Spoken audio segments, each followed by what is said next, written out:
G'day everyone. Proud to say Barkarati is brought to you by Radix Nutrition, makers of the most technically comprehensive nutrition products that have ever existed.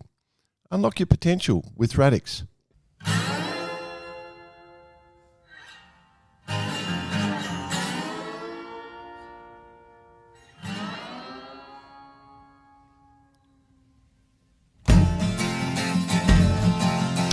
G'day listeners. Welcome to Barkarati the Sailing Podcast. My name's Jordan Spencer, and it's that time of the week where we get to hang out with some really cool sailors, but of course I have to share the mic with my two idiot mates. So first off, let's welcome Mr. Brett Perry. Greetings, Exalted One. BP.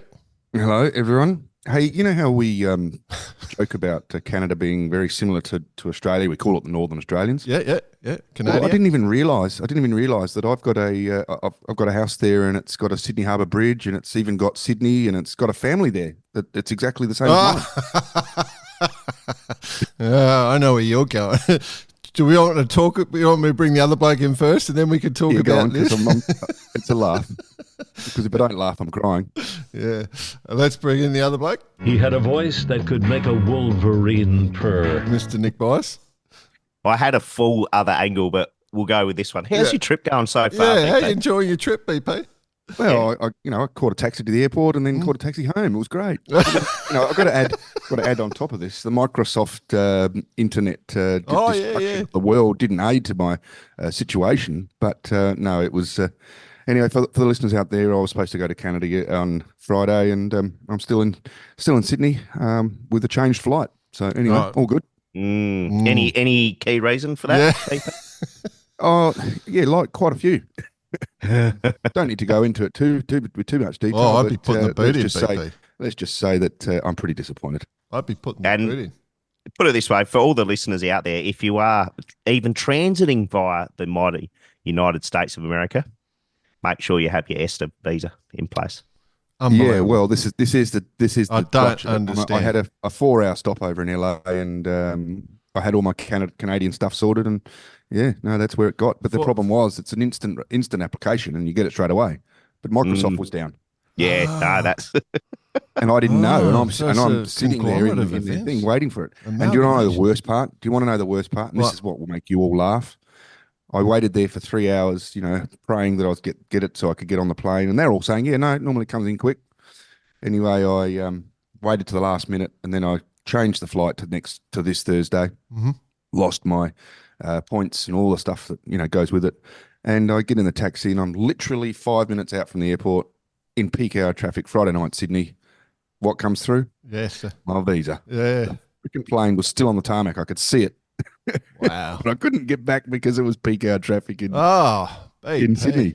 So I wouldn't have made it back. But hey, live and learn. For all those out there who are, as Bicey said, travelling. Even if it's a 2-hour stopover, you have to have it. It's just beyond belief. Anyway. Yeah, you're not clearing customs. You're not coming out of the airport, and you still got it's crazy. Just a tip for all the listeners out there: don't travel. It's just not that good. Yeah, it's getting too hard. Too many. And I was mentioning to you off air, Jordan, about the price. It's $21 for this thing. How many people travel from the States? Unbelievable. That should build a wall. That should build a bloody wall. Biden wants a moat. Didn't Biden want a moat? No, you think you're getting that mixed up, aren't you? All right, let's move on. I do have to call out to the great Chris Links. Yeah.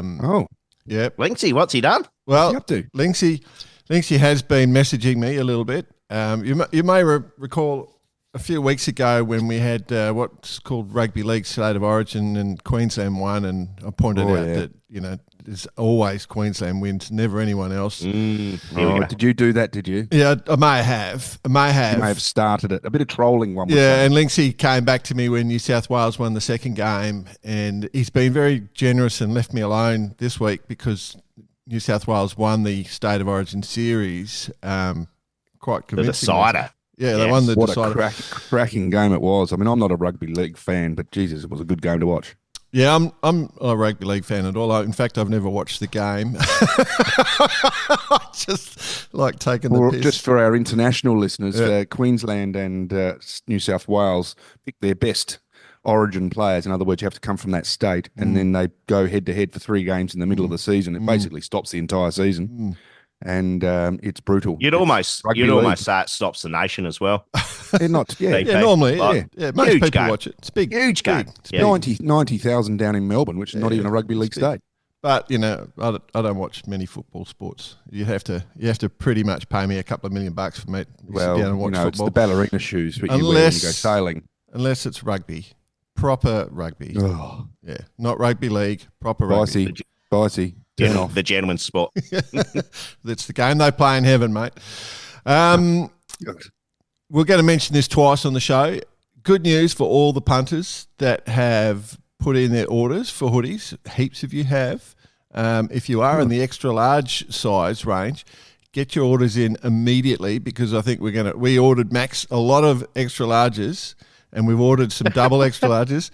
Normal sized human beings have come out of the woodwork. You are all coming hard at us. So, we've got a few triple extra larges. We've gone. Do you think the normal sized human beings have found their home? Yeah, they've found their home, BP. And sitting next to their computer on a Sunday afternoon listening to us. If you're just a measly large, you're going to be pretty happy. You've got plenty of time to book your hoodies, but I just want to make sure that people are aware. The hoodies touched down yesterday at my house. I'll be bagging them today.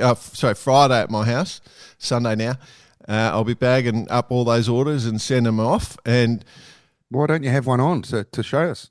Are you happy with them, Joe? Oh, yeah, hang on. He's peeling. Hang on. What's that? He's double hoodied. What? He's double hooded. So it must be cold up there. Sorry, BP, what did you say? Yeah, great reveal. Fantastic. Hey, for our listeners out there, you've got to get your hands on one of these. They look good. Yeah, love it. I'll get the bride to, because she's much better looking than me, get the bride to take a photo and we'll share a few of them. But they've come up unreal. My wife is extremely happy. She loves it. So there you go, listeners. I'll move the hoodie to the front page of the website, but barkarati.com. On the merchandise page at the moment. Order up. I'm just having a look now what the it looks nice. What the inventory is. You could just sort of cut that head off. It would be really good. the neck on this one's stretched quite a bit. Or do you put it on the other way? Yeah.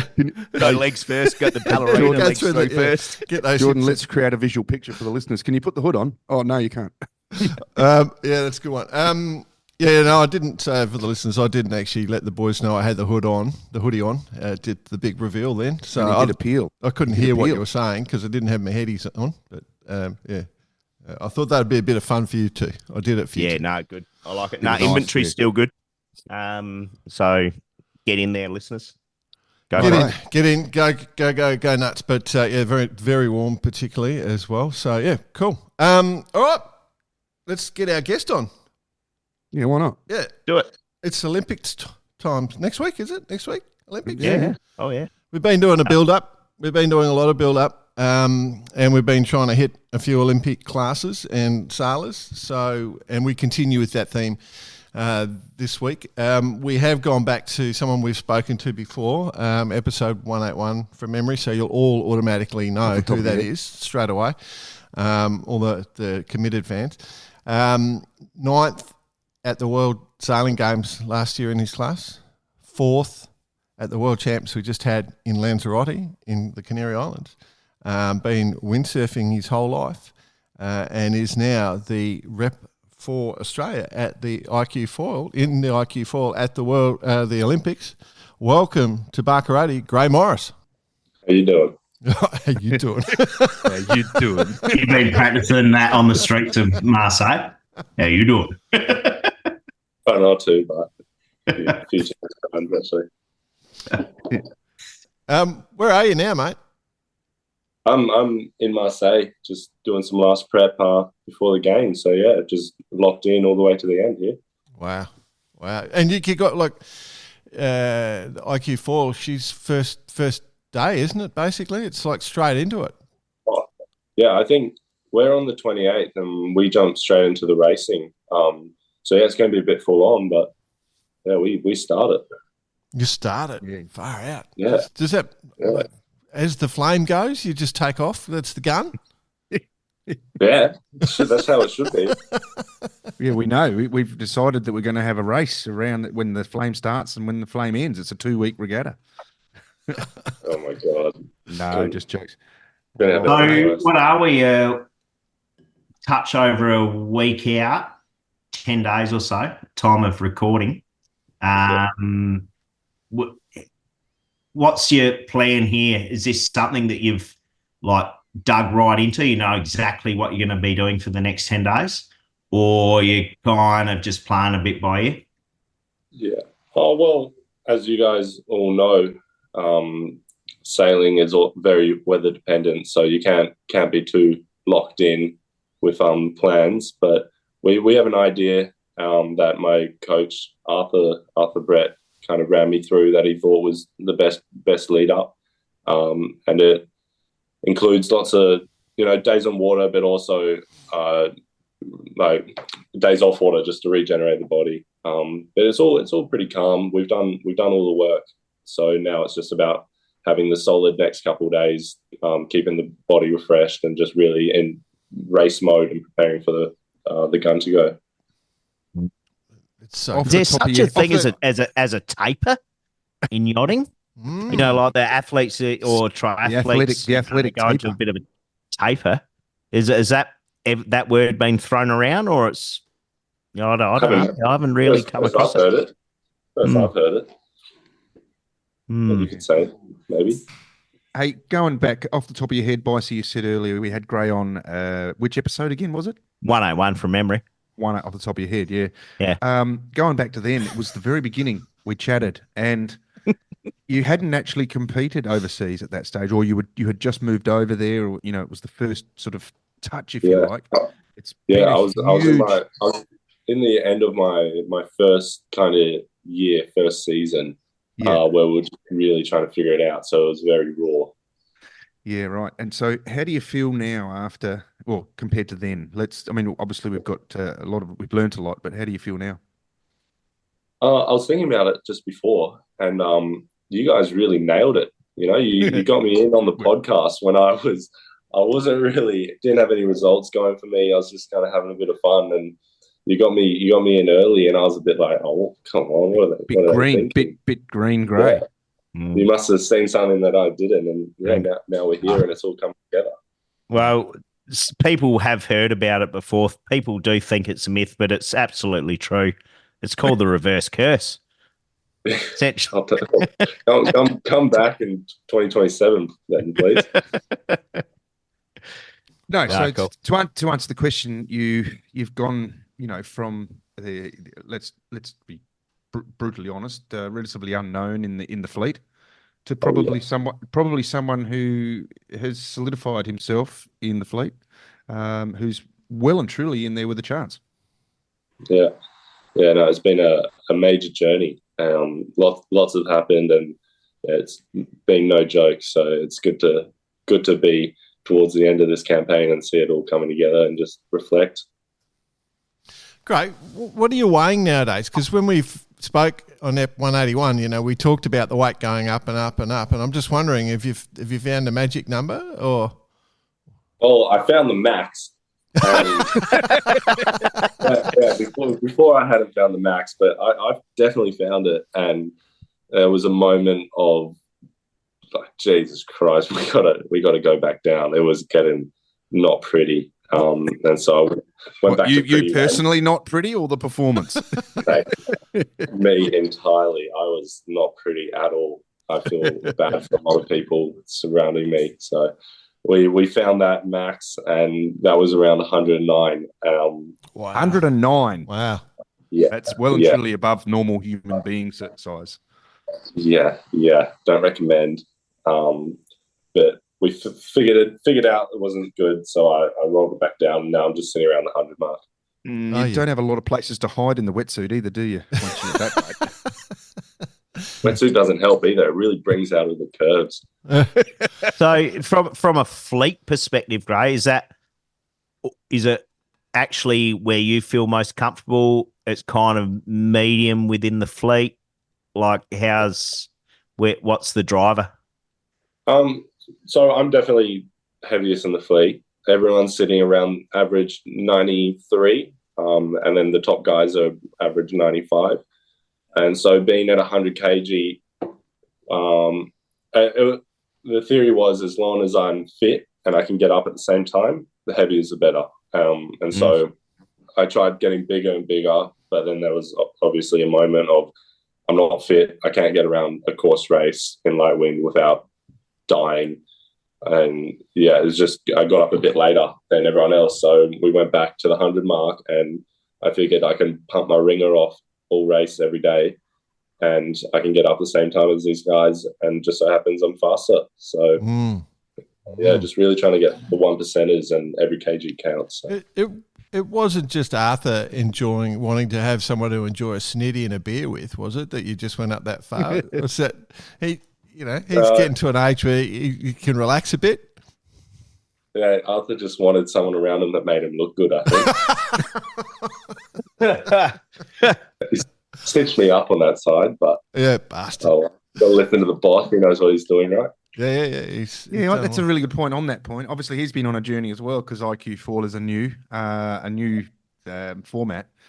How's that gone? Because there must have been a lot of new things just sort of worked on, and you're working on it almost together. Yeah, no, he's been epic. He's been the complete face of our sport back at home, and his whole goal was. And what he petitioned to all of us was just he wants to grow the sport in Australia, and he focuses on it every single day. He's obsessed, whereas sometimes I ask him if he's okay. But he's doing an awesome job. And like us with Jordan. Oh yeah. But some days he'll come to training and he'll bring something up, and I was like, man, I don't even know how he thinks of some of the stuff, but it really works, and it's good to see, because I obviously sail the thing, so I'm the technique, like figure out how to go faster, and then things that I would have never thought about, like what we can use. He's really on top of all that, and his sailing background helped with my windsurfing background, and so together with our kind of differences, we aligned and just used what we had to get better, and we've inched along, but it's working. So it's been great. It's interesting because Arthur Brett we're talking about, he famously had a really close relationship with his coach through his sailing career. It was something that was talked about a lot back about 30 odd years ago. And he, so I assume that's the same model. You guys are pretty close. He works very tightly with you. And as you said, you've got this two-way program going on where you're just sort of coming up with ideas and trying to go forward. Yeah. Well, in the big picture, it's not just my gold medal. Like, sure, I'm the one that finishes the race and holds it up. Decided. I love it. Yeah. It's in the background. You've got obviously Arthur, you've got the whole Australian sailing support team, you've got everyone from my club, you've got Bar Karate, me on the tab. But yeah, mainly Arthur. It's like what I do is for him as well, and because I see how much he does for me and obviously for our sport back at home, that if I don't put up my half and my side, then I'm doing him wrong as well. Mm-hmm. So we kind of noted it earlier on. I just told him, look, I'm going to be extremely honest with you about everything I do day to day, what I think. If I think you're wrong with something, if I think you're right, like everything's going to be super honest. I expect you to be the same, and that's the only way we're going to make this work in such a short time period. And it worked out really, really great. We both respect each other well enough that you can be super honest, which I think super rare. I don't see that in a lot of other campaigns or sailors and coaches. And so, yeah, it's just about honesty and respect that we've gotten this far. And yeah, no idea is a bad idea. Yeah, we try everything, and if it doesn't work, chuck it out and tick that one off onto the next. So. It's worked really well. Do you have a little bit of banter about your coaches in the boatyard with other competitors? Do you sort of say, "Oh, mate, my bloody coach, blah blah blah blah"? I don't need to. Everyone's coming up to me and going, "Nice job, you've got the coach." So I don't need to. Everyone's pretty jealous, I think. Yeah. Like, right. Yeah, if some of their coaches heard what they were saying about my coach, they'd feel cheated on, to be honest. I love it. Nice. Oh, good. Some mind games in the boat park. There you I go. like it. Oh, Yeah. Stop it. Yeah. Hey, who are you sharing with, mate, in Marseille? I can sense that you're in a share. Arthur Brett. Is it just you and Arthur in that place, or who you got? No. So I've been staying. Mum and Dad have been here. Oh, okay. Yeah, they just checked out. But I've got some sailors coming over. Sean from the 49er group, he'll be staying with me. We move out in 2 days to the Olympic venue. So just hustling, finding accommodation, trying to keep it as cheap as possible before we blow all the big bucks. With the IQ fall, it's just, I can't remember. I was trying to remember what the format is at the Olympics. Like, is it the slalom and the fleet racing? Is that going on? Yeah. We have four types of races that we do. We have the marathon, which is scheduled for the first day. Yep. And that's just an hour-long bash out against everyone across the whole day. And then we have our course racing, which is up to, I think, 15 minutes for the winner. And that's just a windward-leeward classic, easy windward-leeward race. And then we have our slalom races, which are 3-minute races, reach into a downwind and then 2 reaches to the finish. Yep. And so that's a real high heart rate, low wind race. And then on their last day, the top 10 bash it out in the medal race, which is our last format, which is a mix of course racing and slalom. Okay. Wow. Around 7 minutes for that race. Cool. That is cool. Yeah, is it like, are there different tactics for each of those races? Like, does the marathon carry more weight, for example? Like, is it worth 2 races or something like that? So you take more risk to get the win. Is that sort of? Yeah, marathon can be a real game changer. Mm-hmm. You can, if you win it, as you said, it counts for 2 races. So if you win the marathon, you hold 2 first, and you can't drop it in your whole thing. So if you mess up and you get last, you're holding a last place for two races. Right. And you can't. I think you can only drop one of them. Sorry, but you can't drop both. So it can really flip the table on you. When you line up with this fleet now, we mentioned earlier that we last spoke, you were just starting off. When you line up in this fleet now, do you generally feel pretty comfortable with where you are? I mean, do you feel like, I can nail this one, or these are my conditions, or I've got to struggle here with this, or I've got to, Yeah. Well, in training and racing, I'm pretty comfortable. But there's not much that can go bad. Like, if you're over in training, you're over, just onto the next, and it kind of rolls around. But in worlds and stuff, I would say I'm comfortable with saying that I can execute pretty much any format and any race. But there's also things that don't go your way, which you have to think on your toes and try to figure out how to make it work, that sometimes you just can't train for. And something I've kind of found with the Olympics and training with that squad now is there's no moment where you can feel comfortable. There's always an overtaking lane, and in the end, like, each point will matter. And so you're really on your toes. Each race I've done in the past 2 weeks is you literally don't finish until you're over that line. People have been overtaking everyone. You see people crashing because they're just getting nervous all of a sudden. Some people aren't going as fast as they used to. And there are some weird things happening that make you think you're not as comfortable as you should be. And I guess that's just how the Olympics is. But with the training we've been doing, I definitely have the speed and have the ability to pull it off. I just need to maintain my processes, really. Process and focus, yeah. Do you think, apart from Well, that feeling of the speed, is that also in setup? How much can you play around with the setup, or it's the boards and sails so refined everyone's pretty close?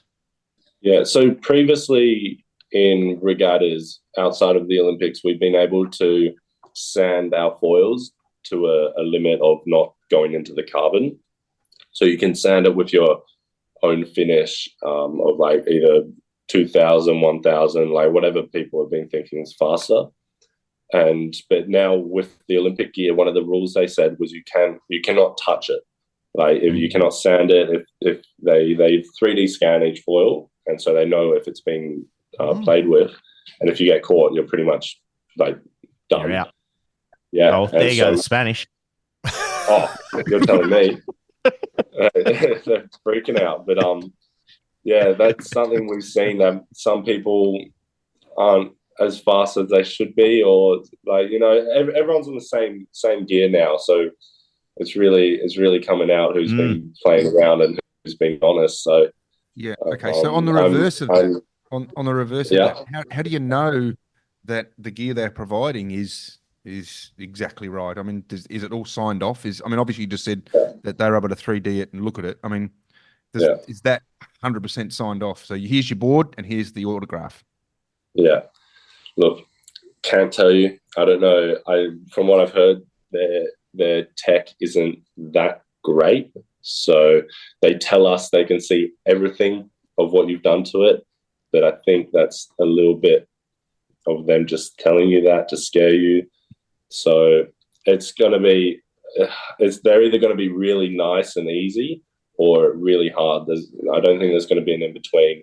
And to be honest, and we totally accept all of that, and we love the philosophy of an even playing field. Let's reverse the question. How do you feel? Do you feel comfortable on what you've got? Yeah, super comfortable. I've tested. We got 4 sets of foils, sail mast, and 3 sets of sails. So you get the opportunity to test multiple sets.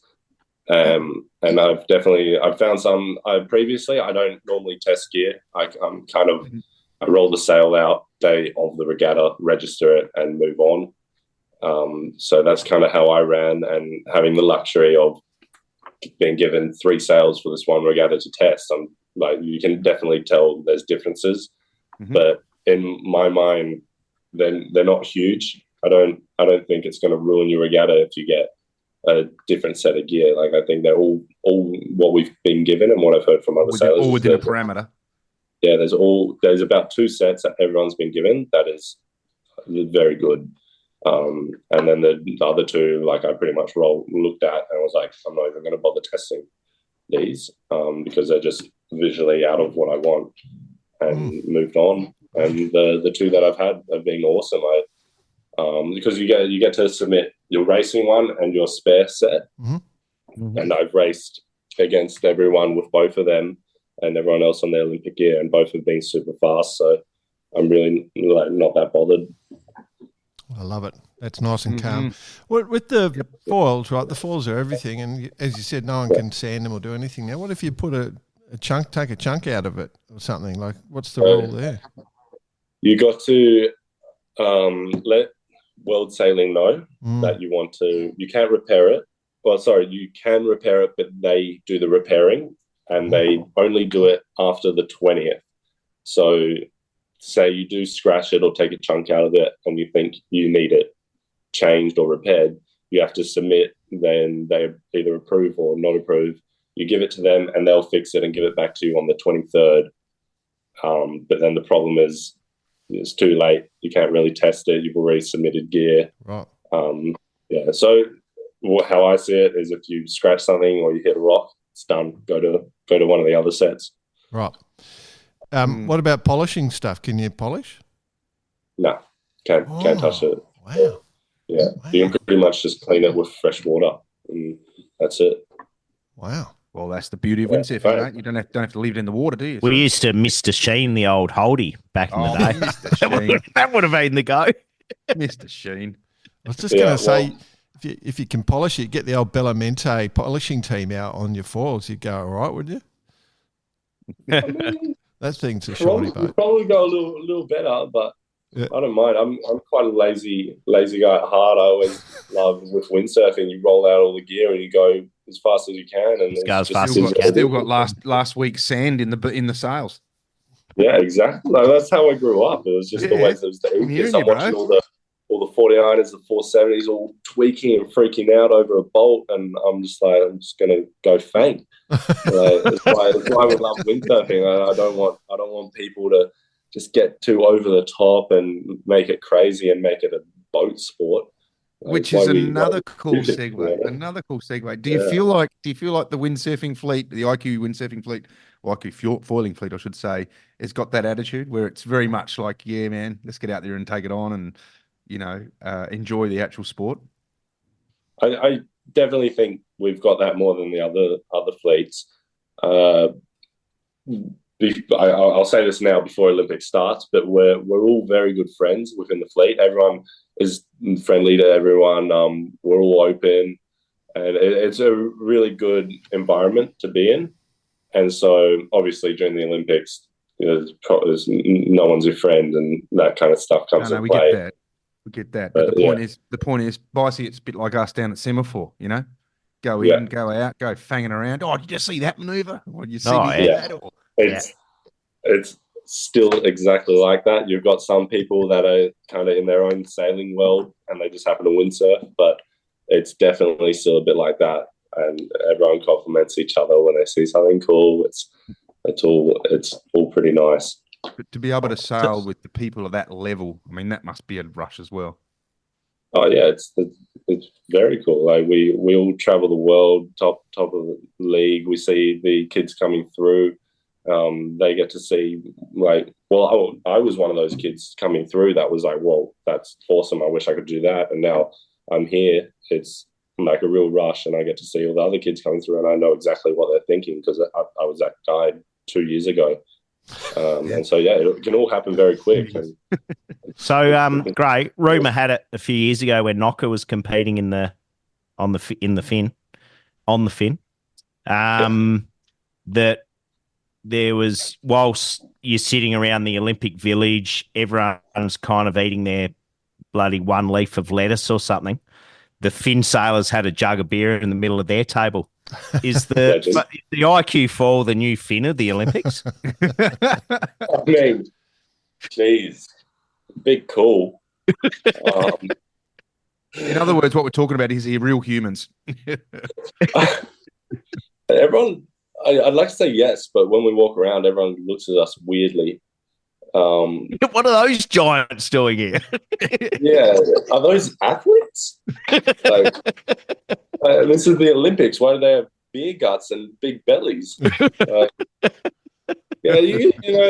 And why are they having fun? Yeah. Why are they smiling? What's wrong with them? Why are they enjoying this? No, I think that's us. I think that, you can call us the new Finns. I like it. Actually, while we're talking the size of the humans, on the women's IQ4, what size are the top women racing at? What weight are they racing at?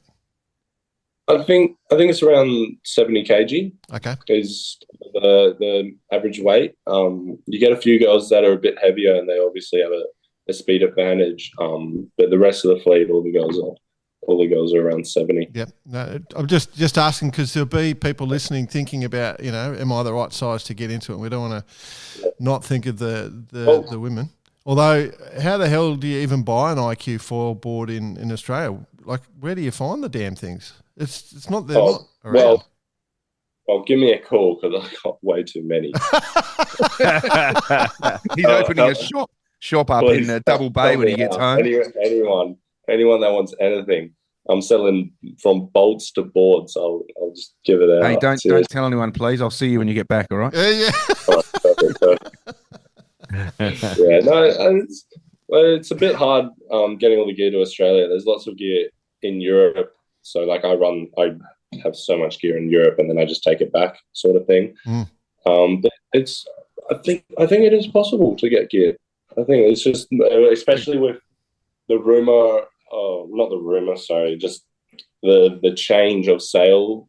They want to drop us down, the men to an 8 meter and the women to 7.3. Oh. And so when they heard that come out and that going through, all of a sudden 9 meters just stopped getting made. Right. So yeah, it's like pretty hard to find a 9 meter. But when that's finished and they either allow the change or just forget about it, then everything will start being made more, and it'll be a lot more accessible. I remember I did bloody carry Jake Lilly's gear. Jake Lilly had to go. I was carrying his gear through Dubai at one stage about a year ago. So. Yeah, you're a good man. Yeah. Give me a call when you're flying through. Jordan the Mule. Yeah, the Mule. Yeah. the Sherpa, the IQ Sherpa. Oh, please. That's my dream. You're living like I think you're going to have a lot of fans, mate, because, you're saying all the right things. All us normal human beings just want that, like it's just too much effort. Let's just make it easier, let's have a bit of fun. It'll help me. It'll help you, yeah, that's right. Tactically, is there much, when you talk about a fleet race of 15 minutes and a slalom race of 3 minutes, all I think is everything comes down to that start. Like the start's got to be everything, huge. And at full noise, hitting that start line at full noise, having a good heckle lined up for the Italian bloke or the Dutch bloke that, you've got to shut out. Because I think that's the main op, isn't it? That's the Italians and the Dutch at the moment, I think. Yeah, so, they're in my mind. Yeah. So I'm thinking, is it all down the start, or you obviously just it's one side of the course. You've got to pick which side works, and that's it, sort of thing. Yeah. Least number of manoeuvres. That's pretty much the whole tactics. Well, in a 3-minute race, if you bang the start and you get to the first mark first, you have to do something real wrong to not win that race. Yeah. So that first reach is all dependent on the start, and we're going 25 knots, hitting the start line at 25 knots, and you can, if you get your timing wrong, you can look like a real idiot in 1 second. And so if you're late by half a second, you can be 7 meters over, kind of thing. So it's very down to the nail, and if you get that start bang on, you should be home and hose. But then in a course race, if you can definitely play it safe and just make sure you have a clear line, and you can definitely work it up there. But the start's huge. We do a lot of start practice, and if you can get away on the start, then you can really nail down the rest super easily and make your way. I was lucky enough to join with you guys and watch you guys train a little while back. And it was one thing that really stood out, lads, is the way that they were hitting the start line. And I think after a couple of years of practice now, it must be pretty intense. I mean, how the bloody hell do you do it? I mean, you're at 25 knots. The computer on board, BP, telling you time to burn. The Oracle in the Oracle cloud just set up on your wing, the sail there. Is it in your sunglasses or something? I wish. Well, a lot of it is to do with. Well, I found out the hard way, but if you're getting the start and you're sitting around the pin, the pin end of the start line, and you're waiting for the start boat to sound their horn, just being that distance away puts you off by 0.3 of a second, and that's enough to mess up your start. Oh, that's a good one. And so, something I try to do a lot more is be as close as I can to the person starting their watch on the start boat, so I can get it as bang on as possible. Because it is all watch. So I mean, we're talking about basically windsurfing here, where your arms are quite busy. Yeah. It's not like you can just take your hand off the boom and look at your watch and go 5, 4, 3. Yeah. It's you've got a bit on. Oh right, yeah. So I've got my ones beeping sounds at me, so I know the countdown, how it sounds, and I've just been aiming. I don't like being over. I don't like having black flags, and It's you're either I have a safety start where the start line's here. My safety start's 5 meters back, and that's where I want to be on the gun. And it's probably not going to get me first in the mark, but I'm not going to be over. I know I've got the speed to do some takeovers in other legs, and I just got to work my ass off. But the real important thing that I've been focusing on is not getting any black flags in any races, because that's what gets back to you real quick. That's kind of like your second serve, as opposed to the ace, right? Exactly. That's nice and safe. Being 0.4 of a second behind the line. Well, we see that across the board with foiling starts, don't we? Now, in general, but this is you're on your own. I guess it's not dissimilar to moths, but this is crucial now. But there's didn't Apple? Is it Apple that have brought out those alternate reality goggles now? You see these punters on the train just waving like. Virtual reality. Yeah, but it's not quite virtual. It's all right, mate. Starting's not that hard. I just gotta say, I use my goggles. I use my goggles for something else. That's what I was saying earlier. Is it in your sunglasses? Like on the dashboard of a car now. Well, that's it. Like it's not going to be that next Olympics, but it'll be there for sure. Yeah. So I don't know. Grae, I've got some pretty serious questions here. Oh, here we go. That's new for this podcast. All right, number one, who's the biggest dickhead in the fleet? Oh, you can just give a nationality. That's fine. Or you can give the nickname. There's only one from each country. The nickname for that nationality, and only the Aussies will understand. Don't burn yourself, have to mate. answer. Don't worry. No. Only Joe. This is a heavy one. You get me nervous here. Yeah. I'm more afraid that this is the important question. You can answer at the end. Actually, just competitors. Who do you see as your main threats? Main threats on the race course, or on the course? Yeah, in the pub. Not in the bar afterwards. Not in the bar afterwards. He's no one's a threat then. No one's a threat. In the pub. I'd say go on. It's a good question. It's a good question because it's important. Yeah, on the race course, the past Olympics, the Dutch guys, Dorian and Kieran, they won everything lead up. So pretty much in everyone's head before they even started racing, they were like, well, Dutch guys are probably going to win. Yeah. But what I've found here is there are 4 or 5 people that can get gold, that have the ability to win. There is not a set person that we all know that will win up into the medal race. Yeah, it's been so open. Every regatta, something else has changed, and it's really up in the air. And then also with our medal race format, whoever's in the top 10 in the last day can win the whole regatta. So exactly right. Yeah. Exactly. So if I'm being honest, there's 10 people on my mind that can really get the win. But if I'm in a lineup off the start and I see the Dutch guy Luke, if I see Nico from Italy, or Nico from France, they're some guys that I know I'm going to have to properly focus here, because they can make some moves that will put me off guard, and I probably won't be able to defend it. But yeah, and then those guys, they're probably top 3 threats. I would say they're very fast, very smart, and they know how to win when they need to. But then you also have guys like Josh Armott, who from New Zealand, who is a great sailor, and he just so happens to be super fast as well. And he can come from anywhere. I've had races where I haven't even seen him around the bottom mark. I've been leading. I look back, can't see the bloke. I get to the top mark, and he'll be ahead of me. And I'm like, are you serious?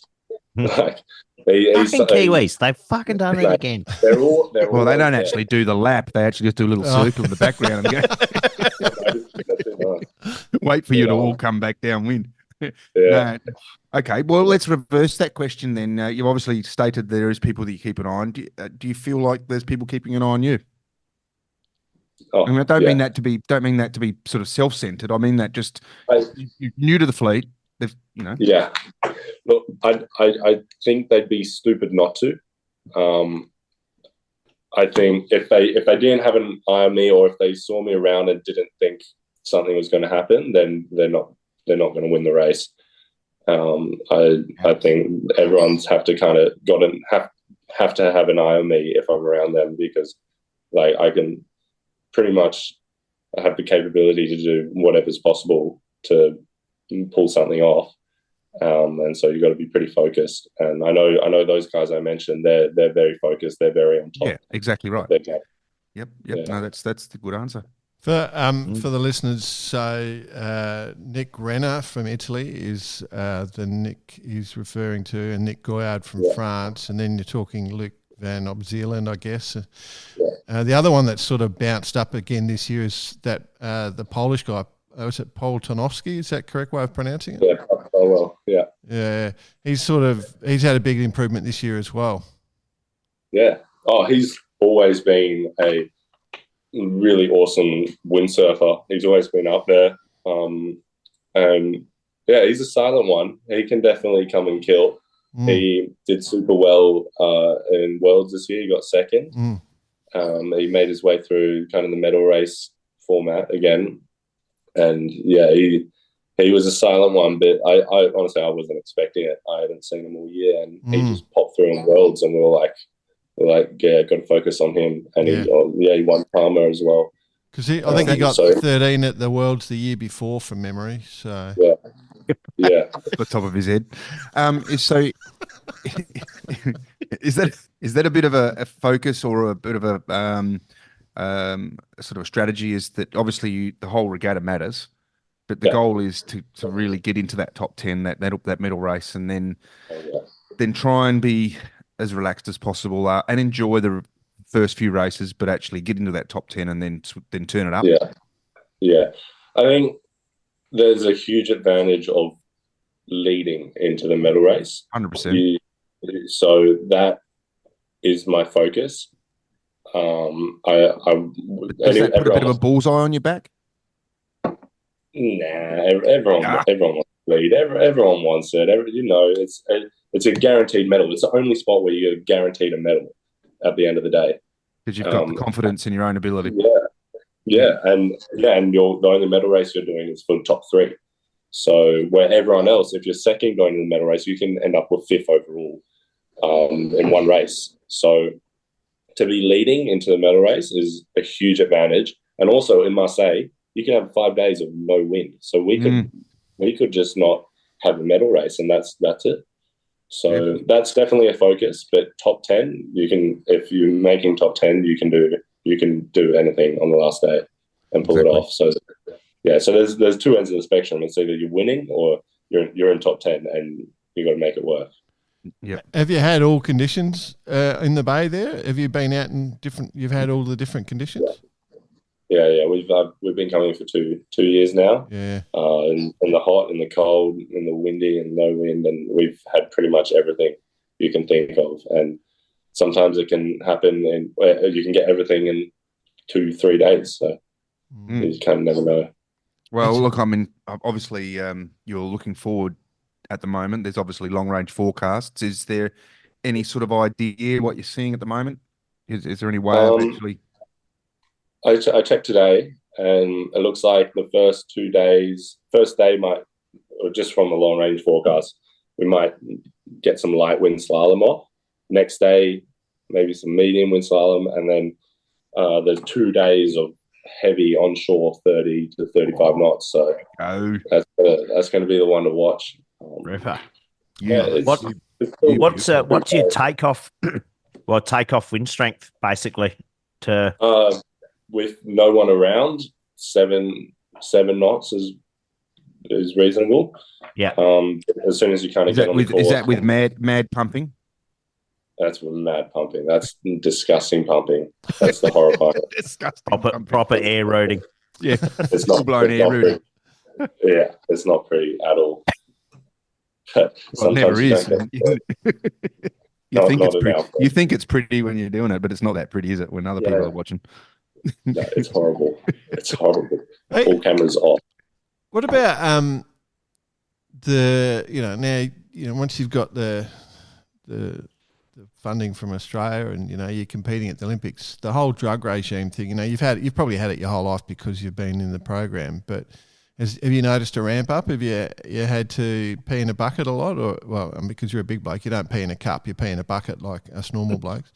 Have you is that a lot more stringent? You've suddenly noticed or not? Yeah, it's come up. I've done a few in Europe now, but only this year. I haven't done them any other years in Europe. I've done local ones plenty of times, but it's definitely ramped up in Europe for me, and it's good to see. They're super on it, focused. I know everyone else pretty much in the Australian team is being tested. We fill out a calendar of where we sleep every single night. So they just knock on the door and say, "Here you go, enjoy it." Here's the bucket.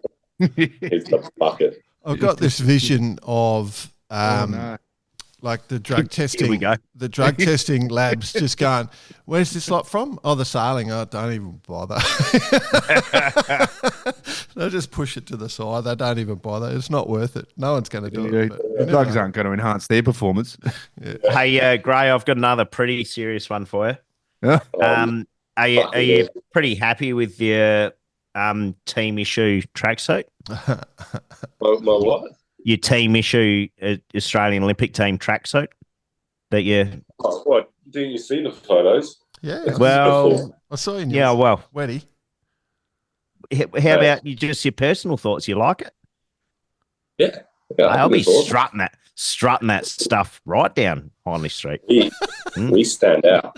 We stand out. We look good. God, I haven't seen. Has the tracksuit been issued? I better look it up now. I think it's in like your marching. Look up Grae Morris Olympic uniform, and you'll get it right there. There you go. Because isn't the opening ceremony stuff like a blazer with shorts, like they're running the full, but not the red? Yeah, I think it's a blazer with some chino shorts and some nice white shoes. So nice white shoes. Knee-high khaki socks. And the sandals. Here comes the Team Bermuda. I'm not going to the opening because it's too close to racing, but I'm sure they're going to look pretty. Yeah, they're pretty good. Yeah, like first Olympics, mate. I mean, it's a dream, isn't it? Like it's a dream, and so few people get this to is do a good topic. Good topic. Yeah, like how do you sort of reconcile that? Like it's just it's insane. I'm sure it will kick in after, but it's been pretty cool. Like I mean, obviously dreamed about it for a long time, talked about it. Dad and I almost talked about it every day. I would watch highlights way too often, and it's always just been a super big thing for me. It's the biggest sporting event in the world, and I haven't experienced it fully just yet. But it's all coming together, and it's pretty epic. And yeah, I feel like I've been waiting for this moment for a very, very long time. But has Arthur sort of provided a bit of advice or a bit of sort of mentorship there in relation to it? Because there's a lot of people at the top level of any sport say at a certain time, just take a step back and look around. Have a think about what you're doing. State of origin rugby, for example, or representing a country. Just walk out onto the field and look around and check and just soak it up. Does he say that to make Nick Boyce? Movie scene moment. Yeah, no, he's definitely gave some good insight into it. But my big thing is like trying to normalize such a I agree not normal event, and so. He's helped me out. He's brought his old Olympic kit, and I've been wearing that around sometimes just to, get used to it. And what, his old tracksuit? It's a bit hot here, from the 80s. Brought me tracksuit from the 80s. Mate, even better, he brought me the the 80s rowing zoot suit. Oh. Oh, no, that's beautiful. But I've been wearing that a lot, and that's something I've been trying to normalize it. But I don't think you can normalise it. You doing that? That's going way over the edge. Did he bring Willie the koala that you can sleep with at night? No. You're probably a bit young for that one. I'm a little upset now, though. It sounds awesome. Well, you better ask him about it. Arthur couldn't bring it because he's still sleeping with him. He's still got it. You went to Cranbrook School, didn't you? That was where you went, right? Yeah. So that's like a proper rugby academy, isn't it? Like, did you get beat up at school because you were a windsurfer, or were you, Did you? It's a rugby academy. They're not that smart. They didn't even know that windsurfing existed, mate. Hey, well, hold on. Here we go. Not talk them down. Let's not talk the rugby down. I was very heavily involved in the whole rugby community there. Right. You have no choice. Otherwise they'd beat the shit out of me. Yeah, that's right. So you obviously played I know you played first 15. So I'm slowly setting you up. So what position were you? I was on the wing in Cranbrook. Whoa. And then also played some fullback and in the centres when I got the call up. Wow. Yeah, they were a bit nice for me. They were precious. They were like, "Oh, wings don't get injured, so we'll put you there for now. We don't want to injure our precious sailor." Oh, so, okay. Very, very thankful. So, like, you were playing the back line and 100 kilo in the back line, that's a pretty sizable unit. Like, you probably weren't there at those days, were you? Probably in the 80s, I'm guessing, something like that. Oh, yeah, I was in the 80s when I left Cranbrook for 2 years to go overseas. Yeah. And then COVID kind of happened and I was like, I want to go back to Cranbrook and finish school there.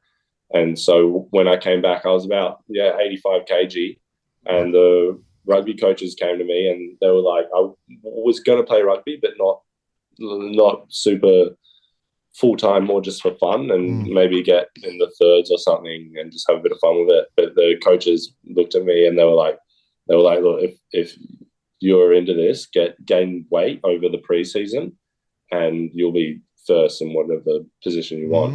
And whatever position you like, yes. Love it. Yeah, pretty much. They brought up the forwards and I was like, no. Bicey, how are you going with this, mate? You understand what's going on? Oh, no, I'm searching something. I'm trying to set up. I'm doing something on Facebook the rugby podcast. I'm trying to set up a couple of questions here. That's all. I mean, but obviously, Grae loves you're rugby. Actually enjoying the conversation. Oh shit, yeah. I mean, I love my rugby. I mean, I was a 100 kilo winger and I couldn't make it out of second grade, so that shows you how bad I was. And all I want to say is, like, when you're at the Olympics, there's all these other sports. So I was just interested what sports you'd want to see, like, can you imagine yourself in any of the other sports is where I was going to. Oh, I mean, it's probably a bit late for some of those, but definitely I'll be watching the rugby sevens. Yeah. I don't mind that. Childhood dream of mine was to play rugby for a living. And so I'll definitely be fantasizing and pretending I'm on the field sometimes, but I mean, playing a bit of rugby again wouldn't hurt. Would probably hurt. It would hurt. It'd be fun. I was going to say, it definitely hurts. Okay. I think I'm a all round kind of sports guy, so I like to say I can do anything. But I'm also open to doing more sports for cross training and just seeing the potential. Jordan's just spewing that skateboarding wasn't around back in his day. No. Or breakdancing for that matter. Breakdancing. I would love to see that. That's what I was going to ask. Like, what? Jordan used to walk around the streets with his own cardboard box and a ghetto blaster. Never once. What? I was going to ask the question: what sport shouldn't be at the Olympics, and why is it breakdancing? Like, that's not even a sport.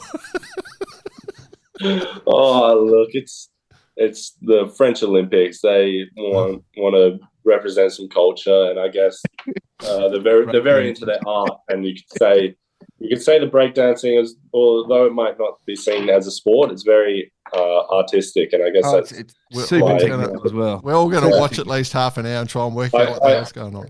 I can tell you right now, I would not be able to do any of the moves they're doing, and if I tried, I would not be getting up. So, but does that make it an Olympic sport? It makes me respect them a little more, but. I've seen you, BP, do the worm at the Largs Bay Sailing Club. It should have been an Olympic sport. How'd you not qualify? Well, I think I missed the application form. I misspelt my name. Yeah. Hey, even more important question, Grae, and you don't have to answer this one in case it, because this is on top. This is the most important question. Are you a single bloke? You're going into the village as a single bloke? God, no. I'm heavily taken, and my girlfriend. She's representing America in the IQ fleet, so we're going to be in the same boat park on the water at the same time. So you got a bit of mutual support. I love it. Oh, yeah, fantastic! Of course, yeah. That's I good. got some friends. Yeah, she's. Can you understand her? With their strange accent. Not really. She slows down. That's not such a bad thing. No. All action. No, I mean, that's a dream, a dream of going to the Olympics, but then to actually have your partner there competing as well, that's even rarer. So, the shared experience is just going to be unreal. Might even be worth the high five. Yeah. Be careful. Be careful. Yeah, the high five. I love it. Yep. Love it. So, I don't know. I don't want to ask this question. I guess I sort of have to, where do you reckon you'll finish up? Have you set goals? Is that something you want to talk about? You can tell me to piss off if you want. Oh, look, obviously, I mean, who does sport to lose? Yeah. I don't know if people do that, but I definitely don't do sport, and I definitely don't do it full time to not win. And so I'll be putting myself in the best position I can to win. But then also kind of knowing that this is my first games, I'm super young, and it probably, on the outside, a lot of people would see or would just respect it enough just going to the Olympics. But in my mind, it's definitely a competition where I'm there to win. I'm not just there to participate. I love your honesty. But let's get Australian about this. You're not here to fuck spiders, are you? Oh, God, no, mate. God, no. I'll put that on the freaking quote page. No, just jokes. No, honesty's important, but also, self-belief and all that stuff comes into play here. And it's right. You're not there. You are there to do your best, and that's what it's about. What that'll be, we'll see. But, mate, so excited. Who cares? Just go for it. It's going to be great. It's going to be great fun. Yeah. Very cool. All right, I think we're sort of at the end of our time, my friend. Is that an hour already? Yeah. I thought we'd just get started. I know, we could go for hours. And you're more than welcome to reach out when you're in the middle of the Olympics, or just as soon as you finish, just give us a call and we'll have a bit of a banter. I'm sure if it goes well, I'm sure we'll talk again. If it doesn't, you'll probably pretend I don't exist. So just don't wave the reverse curse card around. You have got it now, but don't wave it around. Someone will try and steal it. I'm interested. This could be an experiment, boys. We've never thought about this. So the double. Yeah. So Grae's got the reverse curse. Does that mean is it Dominique, your partner? Yeah, Dominique. Taylor. Does she pick up the reverse curse? What are you saying? By osmosis as well. Have we given the Yanks a little bit of a love? Because I don't know if the audience have picked up. For the last few weeks, we've just done Aussies leading into the Olympics. We've been very careful how we've dealt out the reverse curse. So I'm just interested if loyal. Yeah, we are loyal. We're Aussies after all. We love everybody, but we're slightly biased. So I would be interested to see if we have dealt a bit of, that reverse curse. Okay, well, let's ask the question. How is she fitting? How is she going in the fleet? It's an interesting question. So she's been quite new to this kind of performance of racing, and she's just been on like this super high improvement level. And a goal I know she set for herself is to get into top 10. Yep. Which is a very reasonable goal I see for her. And then, make your way up the ladder once you're in the top 10. And so I can definitely see that happening. And I think she'll be able to pull something off. Cool. Cool. One more question though. Like, who asked who? Who approached who? How did it work? Because you know. Really? Oh no, I'm just interested. Aussie smooth moves. Hey, why don't you ask a decent question like, for example, how was the Americans' tracksuits? And was it the tracksuit that he attracted to her? No, but yeah. Well, have you seen photos of each of us? And I think you just compare and you guess who went up to who first.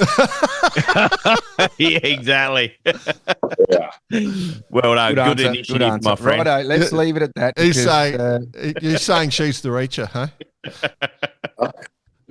No, come on. No. Come on, everyone loves Grae. you, mate. Everyone loves you, Grae.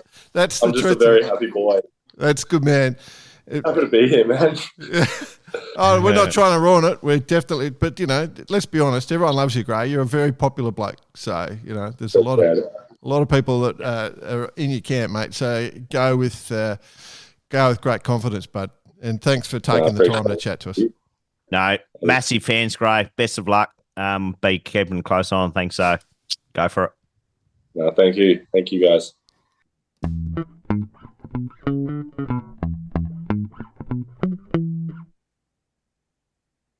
Having been lucky enough to watch Grae's sort of career blossom, if you like, and a couple of years ago getting involved and going down and actually watch them train, doing some filming and stuff with some stuff.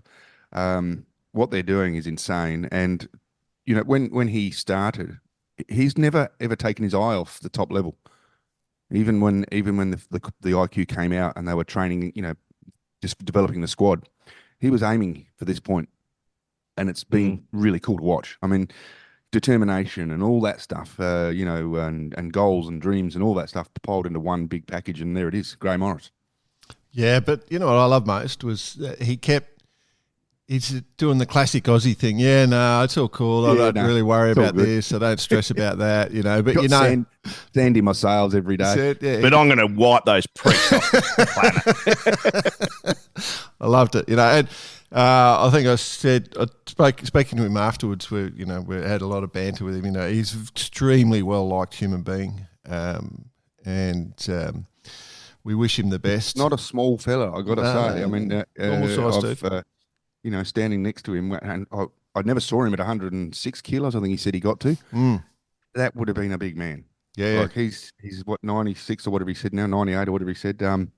But he's... for his age, he's tall and he's strong and he's got all the attributes that they're talking about. He's going to be good to watch. Well, you know why he is so tall and strong, BP? No, why is that, mate? Because he's been sucking down on the Radix nutrition. You've been keeping him fed, haven't you? Bloody yes. He's fast, he's healthy, and he's got complete nutrition. That's why. Just gets better. And if you want to be like Grae and jump on, actually, I don't know if Grae has he given us the right to endorsement. Anyway, if you want to be that sort of human being, complete nutrition, whole food ingredients, nutrition, nutrient dense. Can be like this. Yeah. You too can be this fit. Gluten Grae's free, just naturally this fit. vitamins and minerals, probiotics, and affordable from $6 a meal. Just go to Radix Nutrition. Type in Bar Karate for the discount code. Obviously, with all the major events coming up, and like for example, boys, if you were going to Hamo, how much cheaper would it be just to run the full food program from Radix? It's actually a great point because being involved in the front line with Radix here, with obviously my wife working there, we're getting quite a few people getting involved and setting themselves up for the Gold Coast race, which is next week. Yeah. August if 1st. You are listening and you still want to give it a crack, express delivery can happen literally next day. So Unlike getting BP to Canada. Canada. It's pity they don't do gin and tonic. That's what gets you at the yacht club. That's right. The cost. Newsflash at Addicts as well. A new flavour is about to be launched. Oh. Thai green curry is coming out. Thai green curry. And I've tried it, and very good. Well, I've got to have a flavour named after me. It's going to be called cinnamon pancakes. Cinnamon and chocolate. Is that your porn name? With ice cream? Your porn name? It is now. Isn't it? The last thing you ate, and the name of your first pet or something. Yeah. Oh. Does that reflect how you perform as well? Yeah, absolutely. Jordan, you walk into these ones rather flat. Somebody's got to look. You two aren't that funny. I've never met a person who leaves so keep setting you up. That's right. But I've never met a person who leaves so many doors open. I'm a trained professional, BP. I might be doing it on purpose, but you're right. Cinnamon pancakes. Love it. All right. Let's talk about some events that are coming up. We've mentioned it a couple of weeks ago, but I just remind people that Tour Voila, June 26th. Voila. Is it voila? Voila. Is it voila? Voila. Tour Voila. Wow. Yeah, sorry, I got carried away. Not a trained professional at all. June 26th to July 14 in the Figaro class. So yes, it's the old Tour de France. Basically. Yeah. On the way. So it's going on basically the same time as the Olympics. I'm not sure. I'd prefer to watch the Olympics at the moment, the race in that one, but the next year, definitely into it. Also in Transat World, the Transat Quebec Saint-Malo. So June 30, that kicks off from Quebec City. Class 40s, the Open 50, the Asian 50s, the Open Monos 45 to 65, and Open Multis 45 to 60. So there's a few people going along. Basically, the Class 40s and the Asian 50s are the shiny boats in that one. The ones that we'd love to watch because they are both very cool boats to watch. I think we all agree on that. Yeah.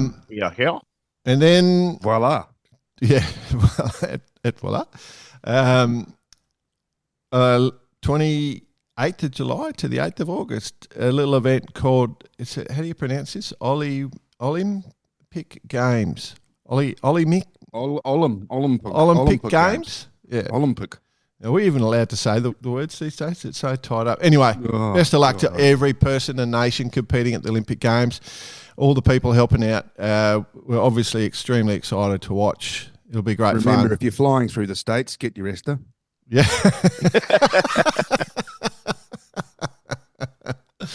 Oh, dear. Yeah. So, anyway, best of luck to everybody. Olympics. I saw the format, the racing format come out yesterday with all the stuff. It's pretty cool. Yeah, it's going to be good, exciting times for yachties. We were talking on Friday about it, and I was actually sitting there with Coach talking about it, who is really excited himself to catch up with it. But obviously, it's all the technology is advancing so much with the footage and stuff, and they're talking about, how it's actually becoming relatively exciting to watch. Yeah. Which is a change for us. We've never had that before. Well, for us it will be. For the average punter, it'll be boring as batshit still. Well, but good though. Good for us. Good for a yachty. Enough. As absolutely. I said to the guys the other night, I said there's enough sailors out there and people interested in sailing to carry this. Yep. More and more. Our ratings are pretty bloody good, to be honest. If they gave us time, we do go okay. Anyway, good luck. Excited. Get behind it. Right. Jack Lloyd, listener of the week. Thanks to our great friend Jack Lloyd and the support of Vycobi. We're back to I've got Denise jacket in my bag. Yeah, I hope Denise hasn't thrown her double XL jacket away already. I have spoken to her. She will get it sometime. Yeah. Stage. Oh, well done. The mule, BP the mule. Just delivering prizes out of the prize pool all over the place. I love it. Anyway, it was a good one. Our mate John Schaefer on Facebook copied us in on a video of the sailing log canoes. I've shared it onto our Facebook. Have you guys? What the hell? Did you guys see that yet? I'm sorry, no. Okay, so imagine like something that looks like a log, like the old clipper, the old clippers that used to, you know, it's got the sort of schooner rig, the catch rig, and it's got great big bowsprit out the front. It's about 3 foot wide. It's got, you know, so jib going out to a giant bowsprit. It looks a full retro thing. It's got a main, it's got a mizzen, and then it's got this rack out the back, which it looks like you just sit on there and take a shit, but I think it's actually for the sheeting system for the mizzen. And then it's got this little top mainsail. I don't know what you'd call that. And then it's got these racks like a canoe, and it's got about 15 guys and girls on there. And before the start, they just laid over on their side and then roll straight into a water start. Yeah, water start up and off they go and everything. Like it's pull the uphaul, on you go. So much sail, everyone cranked, like all these people. There's 3 planks or something, and there's, you know, 3 people on each one. You know, it's just hilarious and love it. Absolutely love it. You boys seen it or not? The power of sail. No, and just bringing, you know, bit of wind, something that floats. Everyone will do anything. Yeah, that's right. Yeah. Oh, it's just unreal if you ask me. And it's just, I mean, for us, you know, it's like right in our wheelhouse of the things we love. So, thanks for sharing that. And on the world tour, the year we take off and do the world tour and do our bucket list, I think I'm going to add it to the bucket list. You're going to do it? Yeah, nice. Yeah, I think we're all going to do it. Taya Scott wrote us, I'd like to apologise on behalf of a certain sailor from Plettenberg Bay, South Africa. I'm still trying to teach this father some lessons in subtleties and manners. He is a cheeky bugger at best of times, even going so far as to abandon his usual sailing partner, I'm guessing you, for a friend and sail the worlds with him. All's fun and well, though. Love the show and the shenanigans. Thanks for the last, Taya Scott. It's a nice email. Just lovely, just pointing out that we did have a bit of a cheeky email come through last week, and we happily gave it some time. The other one... Talk about cheeky. Which one, Jody? Yeah, no, I thought class act. Class act, Jody. Yeah. I mean, that's going... We used him as a foil for a joke, and he just kept it. He stayed laps it up. He laps it up literally in the hot tub. He's still in the hot tub though. Yeah, such a professional. Yeah, he is a professional. No, Jody, gracious in defeat to win the jacket, and as he mentioned, he's not going to maybe donate it, give it to Denise anyway, because Denise she pleaded her case. So well done, Judge. And Phil Shearer wrote in nominating Jody as personality of the year. We haven't got a personality of the year. We could have a bunch of things: club of the year, event of the year, personality of the year. Alternate awards. Do you know how much we could do on this show? Oh, we could. No, we're a bit lazy. I reckon we do that as a live one. All that we do on a live event where we do have all that shit. I think that'd be hilarious. Yeah. Okay, so that's what you've got your little list there. Did you guys see the email from Coops? Yeah, that's crazy. Add that in there because I think that's very funny. Now we don't have had a bit of a smile. You had a bit of a smile. Coops 6. If you don't mind, I'll run through it. And it's basically you have to Google the Northrop Grumman manta ray. Okay, which is obviously some sort of warship that's been coming up with, and he thinks he's found the truth about war on sailing, the sailing community. It is the Seppos the entire time, he says, and he's got the picture of it, and it looks incredibly like a sunfish. Sunfish unit. I've got a theory. I think the manta ray itself, whilst mechanical, AI has enabled it to communicate with the sunfish. And this is the head of the union right here, my friend. They've got one placed in every major ocean of the world, just communicating with the sunfish, telling them where to be, how to do it, listening in on bar karate, hearing what events are coming up. if we do our research properly, and just putting it out there. All right, sunfish, time to start heading. Little whistle, straight line between Sydney and Hobart. Little whistle, perpendicular. Little whistle and a bit of a head nod, and then next thing you know, the Grumman, what is it called? The Grumman, the Norfolk Grumman manta rays all of a sudden got 5,000 sunfish following him. Exactly. It's like a Pied Piper. It looks like it's supposed to be a stealth submarine, and you reckon the sunfish following it will give it away. I'll probably, anyway, I won't say what I was going to say. I can't talk about that stuff. So anyway, he's added. So Coops 6. Yep, well done, Coops. Good comms in the comp. Great comms from our listeners this week. Absolutely hilarious. So good work. I can't award a winner, boys. Anyone? Oh, I'm happy with Coops. No, I think Coops is going to go in the draw for that one. Yeah. Okay. Gave me a good smile when I saw that come through, thinking you've thought that one out beautifully, Coops. Yep. We've set you. It's almost a bigger setup than the way Jordan sets us up for our jokes, BP. Yes, absolutely. I knew you'd bite back on that eventually.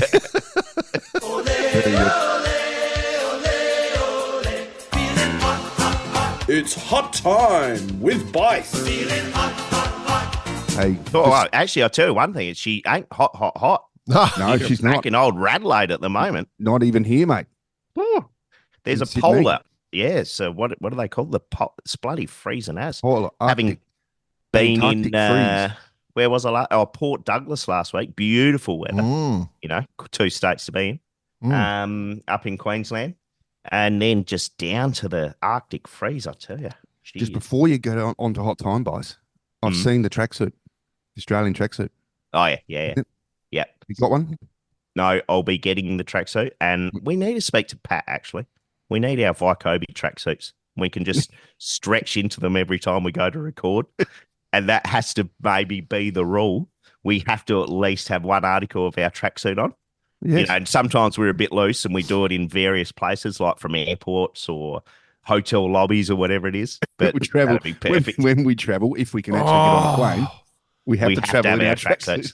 Bar karate tracksuits. No, you guys are missing a marketing opportunity. Let's not call it a tracksuit. Let's call it the bar karate travel suit. Travel suit.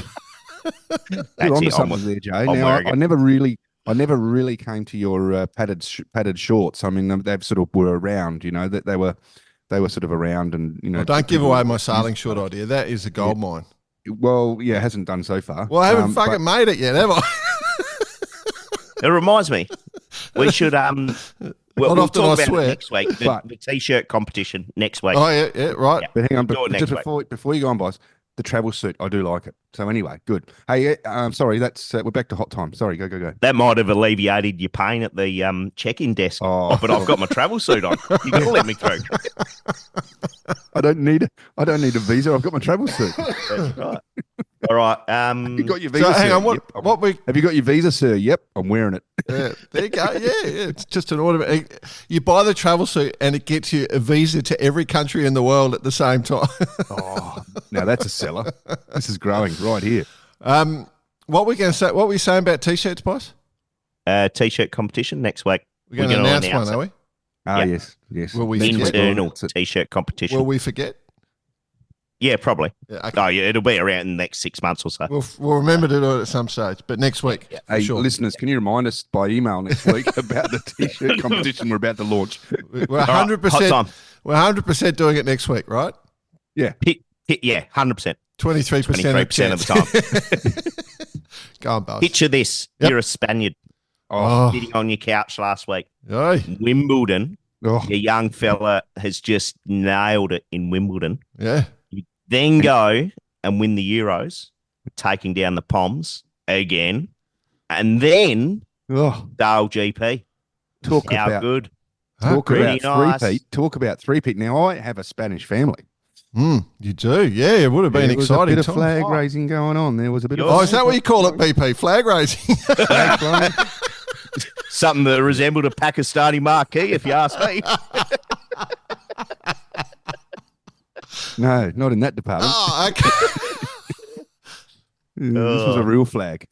Yeah, right. No, we can't go past the effort that this team España played last week in the Sail GP, taking it out literally in some pretty fine fashion.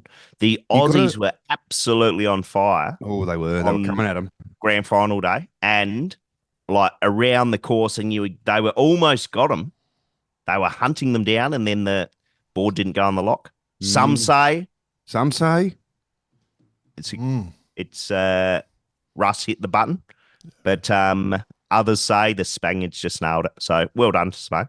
Yeah, popular win. Popular win, hugely popular. You got to say that the weekend for them was looking really tough, wasn't it? For the French were just smashing it right up until that second to last race, where they just snap the rudder off. Little mishaps, snap the rudder off. Yeah, it snapped the rudder off. Nothing major. But you can just imagine the elation with the Spanish. Now, probably sort of say, yep, we're a bit lucky to get there, but they did get there, and that's what it's about. If you're there, you just got to be there. That's right. If they're there, and then in saying all that, they've pulled away with the win. Couple mil, not bad. Very nice. What's your thoughts, Jordan? Oh, I loved it. What I think we'll do is we'll reach out to one of the Spanish team and get them on board to see, because it's a big deal, like it's been Australia. Unbelievable. And I think the fact that Spain won and there was all this pressure, Spain and France under this pressure for staying in the series, because they need an owner, and they were the two of them were just fighting so hard for it, and France looked so hot that weekend, and then, Spain get in and then take the win. It's a big thing, it's a big thing that under that pressure to perform, obviously the French will be feeling disappointed, but I mean, entertaining. If you're talking about entertainment value, they stay in just for that. The thing is that we've got some good friends in Spain. They're good. It's a good, fun place to hang out. Is all I'll say. It was Spain's to lose and French to win, and the French were doing everything to win it. And but that last incident, you could tell that they were pushing it hard to get in there, and unfortunately didn't pay off, did it? No.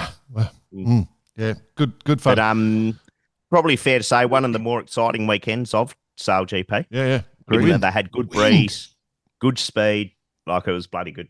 15 events next year, boys, kicking off in November, by the way. So their 25 calendar has been announced. So it's definitely all go. They'll be starting, I think it's Dubai to start off, then Aussie, then New Zealand, and then into the US and Europe, and then back into the Middle East. So it's all happening and going to some pretty glamour locations. So we'll just be calming down after the Cup, and then we're back into it. Just be calming down. 100%. All right. In other news, boys, just completed at time of recording the Rolex TP52 World Championships. Newport, Rhode Island. Yes. Gone to a bit of a crowd favourite, the Gladiator. Congratulations. Yeah. Gladiator. You've done extremely well. A race to spare. So that's how you like to do it, Jordan Spencer. Day 2, I think it was, they came out with 3 wins. So, or was it day 1 and day 2 combined? But 3 wins in a row, which set them up beautifully. Yep. Second was Sled, owner driver, of course. And then third was Platoon Aviation. So interesting results there, isn't it? That the different boats. Quite well. I mean, Sled's always fast. Gladiator's always just in there, but great for the fleet.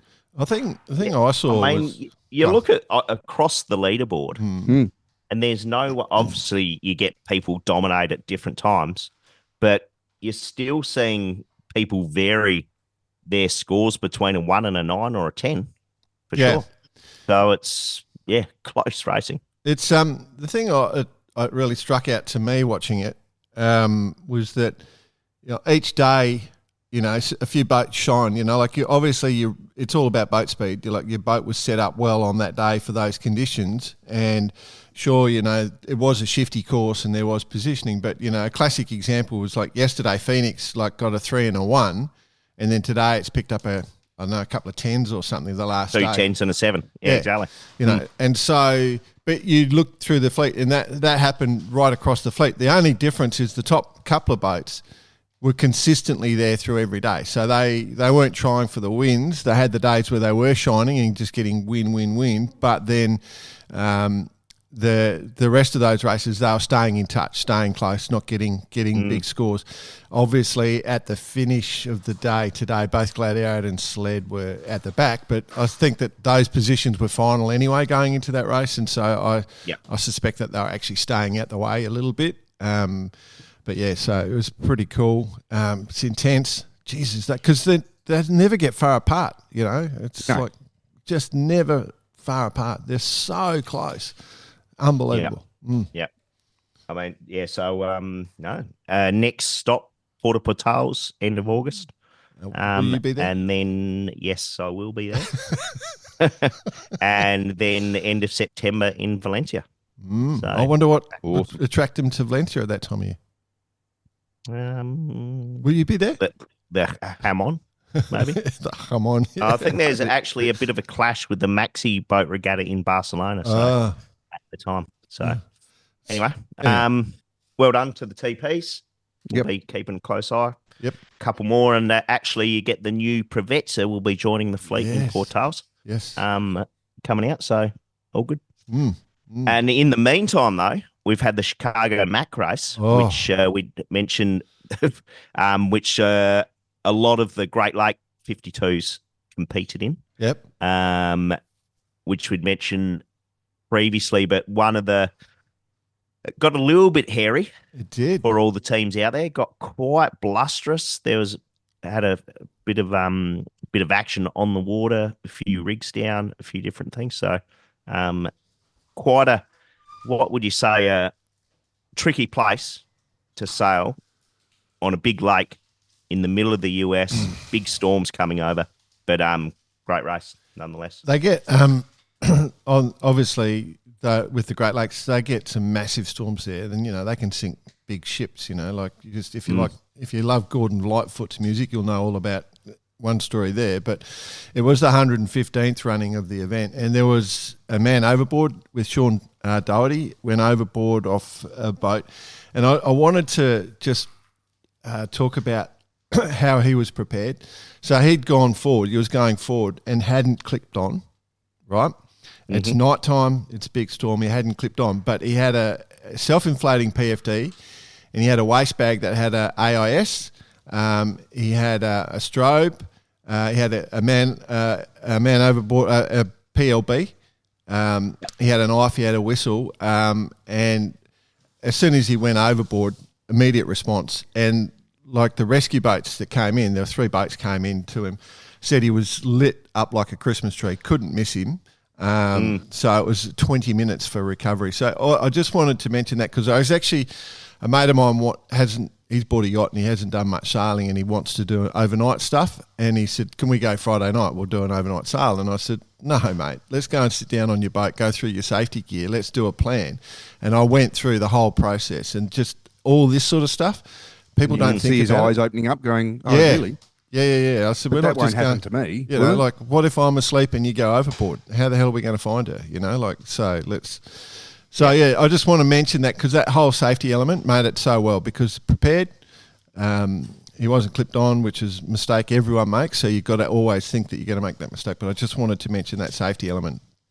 And because that lake can be bloody cold, I'm sure you both are very aware of that. But yeah, so don't know. Never been to Canada. Yeah. Anyway. Bucket list.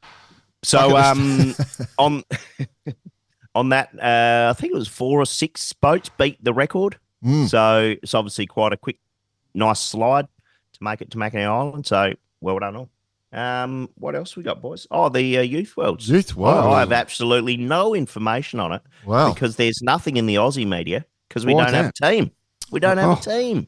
Incredible. Don't start me. We didn't send a team. Go on, start. Start your BP. Start your BP. I got to go to soccer. Yep. Just bottle it up, put it inside, and break it out about halfway during the first half. these days now it's about, men opening up and getting what's bothering them out from inside. Well, I'm not going to do that. I'm going to bottle it up. Yep, good. I genuinely, I do not know who's winning. I can tell you. I can also say, so obviously for those who don't know, Australian Sailing is elected not to send teams to Youth Worlds. Their theory, they're trying to drive mass participation to get more and more sailors in. And mass participation by not sending people to events. Yeah, because they sort of did the research. So Alistair Murray talks about it if you want to hunt that and extract it. Obviously, there's a lot of anger about this in response. There's a lot of top-line sailors that are getting quite angry. BP, you're one of them. I personally like Alistair's idea, but I do still want to see sailors go to Youth Worlds. I think it's a critical part of our formation. Alistair doing what he's doing, or Australian Sailing doing what they're doing. I'm all for that, but you can't stop people from going to events. Okay, so what BP is saying is even if your child had qualified and self-funded there, they weren't allowed to go from Australia as well. So that's what BP's alluding to there. So anyway, we'll move past, but let me just say, Youth Worlds, if you're Italian, so Spanish last week, if you're Italian at the Youth Worlds, you're pretty happy. The regatta was on your home waters. And what have we got? It's like 10 events, I think. 6 of them won by Italians. There you go. It was just. So let's watch this over the next 4 years. Yeah. It was a massive performance from the Italians. Got to say, Italy, they're sailing well at the moment, aren't they? They've got some because youth they're going to events. It's good. What I'd like to see, and maybe you can do this in your spare time, Jordan, bit of a study on performance in the Youth Worlds over the last 20 years and how that correlates to the Olympic Games. Great study. What's his name? I've forgotten our listener who does all that stuff. The data stuff. He's right across it. I bet you that turns up in our inbox within about a week. Hopefully. Then we'll be adding of sailors who've also participated in Olympic Games after Youth Worlds. Yeah. And then we'll plagiarise it as much as possible. We'll credit the man. We'll credit the author, of course. Yeah, I've just sorry, man. I've got a mental blank. I can't remember your name. I apologise, but he does send us some great stuff around participation in sailing, and he tracks all the data. So, because it's a good way of proving a point. Anyway, so congratulations. Youth Worlds are run and done in Lake Como, and well done. What else, boss? No, that's me. Just one quick one. Just Musto Skiff Worlds on have been run and won. Sam Pascoe. Basically, it was all Poms. Sammy Boy. Yep. Pazzo. Yep. So congratulations, Sam Pascoe. Sailing was the winner, but so was Sam. Then the young fella, Robert Richardson, starting to come through. But the young fella being under 25, less than or equal to 25. So on your Richo, Pascoe, and then the boatman himself, Danny, in third place. Danny Boatman. And then, of course, the man with the shiny feathers, Rick Peacock, in fourth. And our favourite horse, Dan Trotter, in fifth. There you go. Horse Dan Trotter. Old trots. How's a horse always running off to the toilet? Always running off to the toilet. He's got the trots. Anyway, no, I don't mind the Musto Skiffs. They're cool. Yeah, cool. So I just wanted to give them a plug. They're doing their world. All right, I think that's our show, boys. Hoodies. That's us. Hoodies. Jump on board. Hoodies. They're super cool. T-shirt competition next week. Wet T-shirt competition. Yes. Oh, yeah. We'll do it next week. Announce it next week. Yeah. So remind us, listeners, because we will forget. I love it. All right. Great work. Remember, if you want to be fast, healthy, and have complete nutrition, jump into Radix Nutrition, their website. Just search Radix Nutrition. Use Bar Karate as your discount code, one word, and get a discount on us. We give up the money so you can have cheaper nutrition. That's because we are awesome, kind, and benevolent. Well, most of us are. And have a great week. Thanks for listening. Reach out to us at cheers@barkarate.com for any of your ideas. Love you. Go in peace. Cheers. You can repack all your stuff later. DP, ready to go to Canada. Yes. Well, I actually haven't unpacked. I'm living out of a suitcase in my own house. Can't be bothered. Where's all my undies? Yeah. I'm